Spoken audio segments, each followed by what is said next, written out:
The backseat passenger. It was past midnight when Kim finally hailed a cab on the empty street. She slid into the back seat, exhausted, and gave the driver her address. He nodded silently, meeting her gaze in the mirror with a distant look.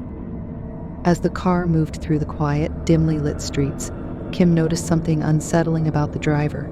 His face was blank, expressionless, and he barely blinked. Trying to shake off the feeling, she focused on her phone, but she kept catching odd glances in the rearview mirror. Then she felt it, the prickling sensation of being watched.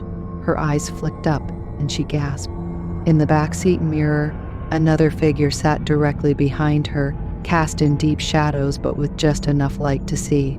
She whipped around, heart pounding, but there was no one there. The seat was empty. She turned back to the front, but her reflection in the mirror showed the figure still there. "Excuse me, did you see anyone get in with me?" she asked. The driver was silent for a long moment.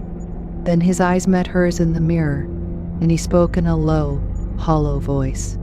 "Don't worry, they only want to talk," he said, his lips barely moving.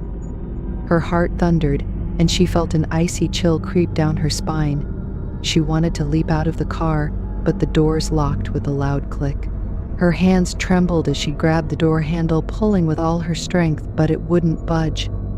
As they drove deeper into the darkness, the figure leaned closer in the mirror, whispering words she couldn't make out.